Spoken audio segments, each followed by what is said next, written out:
శిష్య విజ్ఞాపన 3. తంటలు గల సంసారము నంటియు నన్నెరుగలేని అజ్ఞానముచే నుంటివి నేటి వరకు మిముగంటిని నా కలిమి జగము కలగన్నట్లుగాను ఈ పరిపూర్ణములో నేను మేను తిలకింప మీరే నా కుల దైవమాప్తులు తిలకింప మీరే నా కుల దైవమాప్తులు తల్లిదండ్రి దొరదాత వల ఏరి మీ కన్నా పలుకలును లేనట్టి మార్గము చులకనగా చూపించితిరి నా ఫలితమే మనవచ్చునేమి పాదములే నా మూలధనము కలగన్నట్లగును ఈ పరిపూర్ణములో నేను మేను. జై నిజ గురుభ్యో నమ. శ్రీ నిజానంద పోలోజు వీరయాచార్య విరచితంపైన శుద్ధ నికుణ ప్రదత్త బోధామృత కందార్థ దరువులలో శిష్య విజ్ఞాపనలో ఈరోజు మనం 3వ కందార్థం. గురుదేవా, ఇంకొక విషయం మీ దగ్గర విన్నవించుకుంటానయ్యా. మీకు తప్ప ఎవరికి చెప్పగలను? నేను పొందినటువంటి అనుభూతిని ఎవరితో పంచుకోగలను? ఆ గురు శిష్యులకే అది సాధ్యం. ఆ గురు శిష్యుల నడుమనే ఆ మైత్రి, ఎనలేని మైత్రి, అది వారి అన్యోన్యత. ఏం చెప్తున్నారంటే, అయ్యా, తంటలు గల సంసారమునంటియు నన్నెరుగలేని యజ్ఞానము చేనుంటిని నేటి వరకు. నేను ఎలా ఉన్నానంటే, అయ్యా, మీ దరి చేరినంత వరకు, నేటి వరకు అంటే గురుదరి చేరినంత వరకు, గురి సన్నిధానంలో మనం ప్రవేశించక పూర్వం, ఇది తంటలు గల సంసారం. కారణం తంటాల మారి ఎరుకతో అదిదే కదా సంసారం. ఈ సంసారియే కదా నేను, నాతో కలిగినదే కదా సంసారం. ఏ సంసారం? జగత్ అనే సంసారం, గుర్తు అనే సంసారం, తెలివి అనే సంసారం. ఇది ఎప్పటికి తగ్గుతుంది? ఇది మనకు భౌతికంగా ఉండే భార్య బిడ్డల సంసారం కాదు.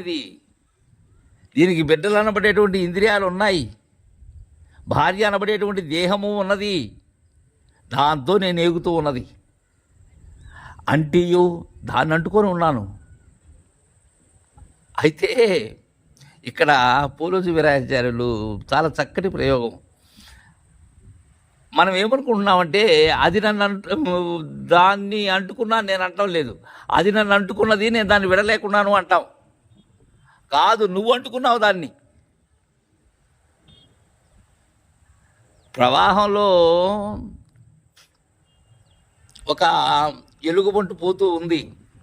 అదేదో ఎవరో పాపం వరహాల మూటో లేకపోతే ధనరాశుల మూటో అనే ఉద్దేశంతో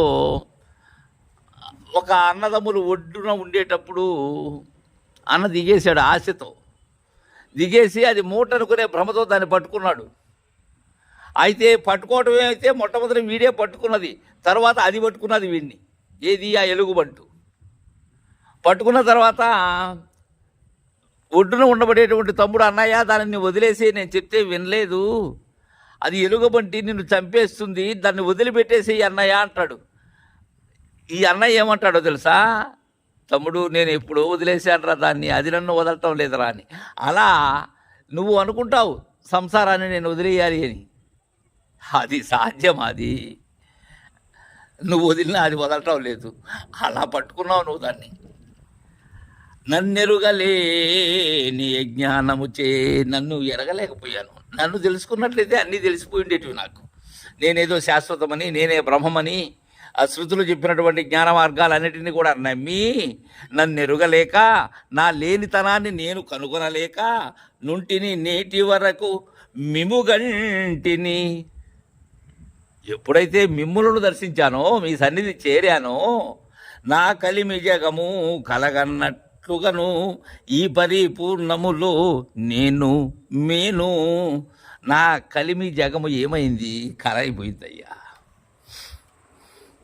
నేను అనేటువంటి గొప్ప ఏదైతే ఉన్నదో, నేననే శాశ్వతం అనుకునేటువంటి భ్రాంతి ఏదైతే ఉన్నదో అది కానీ నేనైన జగము కానీ ఇవి రెండు ఏమయ్యాయి? స్వప్న విధానవత్త అయిపోయాయి, లేనివి మృష అయ్యాయి. ఈ నేను మేను ఇదే ఈ కలిమి జగము, ఈ ప్రకృతి పురుషులు. ఈ పరిపూర్ణములో నేను మేను ఎలా అయ్యాయి? కలగన్నట్లుగా అయ్యాయి. గురుదేవా, అయ్యా, తిలకింప మీరే నా కుల దైవమాప్తులు, తల్లిదండ్రి దొరదాత వల ఏరి మీ కన్నా. దర్శించినట్లయితే, చూసినట్లయితే, అవలోకించినట్లయితే మా కుల దైవమయ్యా మీరు. అనుకూలమైనటువంటి బోధను తెలియజేసి ఈ జనన వలన ప్రవాహ భ్రాంతి నుంచి నన్ను కడతీర్చినటువంటి మహనీయులయ్యా, ఆప్తులయ్యా. మీకన్నా ఆప్తులు, మీకన్నా సన్నిహితులు, మీకన్నా సుస్నేహితులు ఎవరున్నారయ్యా నాకు? తల్లి మీరే, లాలనతో బోధ తెలియజేశారయ్యా. తండ్రి మీరే, చక్కనైనటువంటి పాలనతో నేను ఎలా అయితే ముందుకు సాగాలి అనేటువంటి విషయాన్ని తండ్రి స్థానంలో ఉండి తెలియజేశారు గురుదేవా.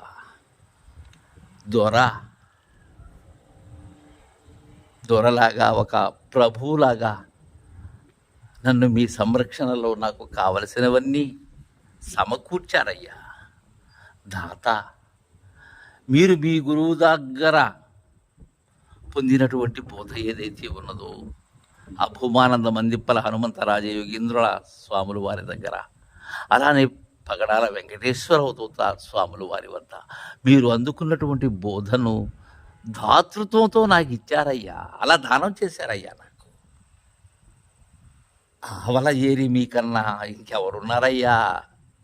మీకన్నా ఎవరున్నారు నాకు? మలుకలను లేనట్టి మార్గము చులకనక చూపించి తెరిన ఫలితమేమనవచ్చునే, మీ పాదములే నా మూలధనము. మూలధనం ఏదైనా, ఒక పరిశ్రమకి, ఏదైనా ఏర్పాటుకి మూలధనం కావాలి. ఎవరు మూలధనం? శిష్యునికి గురువే మూలధనం. ఎంతైనా ఉపయోగించుకోవచ్చు ఆ బోధనా ధనాన్ని. అదే శివరామ దీక్షితయ్య సిద్ధాంత సాంప్రదాయంలో గురు బోధే మూలధనం. మలుకలను లేనట్టి మార్గము ఎక్కడ కూడా మరకలే లేవు. స్వచ్ఛమైనటువంటి గురు పథం అది. ఎలాంటి మార్గం? రాజబాట, ఎక్కడ వంకరలు లేవు. నిజమైనటువంటి బాట, నేరు బాటది. చులకనక చూపించితరయ్యా. ఎంత సులభంగా చూపించారయ్యా పరిపూర్ణ బోధ. అన్యులకు సాధ్యము కాని నిరుపమానంబైనటువంటి బోధను ఎంత చులకని యుక్తిగా చూపించారయ్యా నాకు. ఎవరి వల్ల సాధ్యం అంత చులకనగా తెలియచేయటం? అర నిమిషములు అతికిచ్చారయ్యా నాకు దాన్ని. అయితే నేను అక్కడ అనిమిషులయ్యాను కాబట్టి అర నిమిషంలో సరిపోయింది. సనిమిషులైతే ఎన్ని జన్మలు పడుతుందో. నా ఫలితం ఏమనవచ్చు, నా భాగ్యాన్ని ఏమనవచ్చు? నేను పొందిన ఆ ఫలితం సామాన్యమైనటువంటిది. అది ఎవరికి సాధ్యం ఆ ఫలితం? మీ పాదములే నా మూలధనము. మీ పాదములు, ఆ గురుమూర్తి, గురు సార్వభౌముని పాదములే. ఇంకా గురువు అందజేసినటువంటి బోధన పదములే నాకు మూలధనం. ఇంకేం లేదు నా దగ్గర. గురు బోధే నా యొక్క నన్ను నడిపించే ఇంధనము, అదే నా మూలధనము. అదే అలాంటి విధానాన్ని గురువుతో తెలియజేస్తున్నారు. తర్వాత కందరితో రేపు ముచ్చటించుకుందాం. జై గురుదేవా.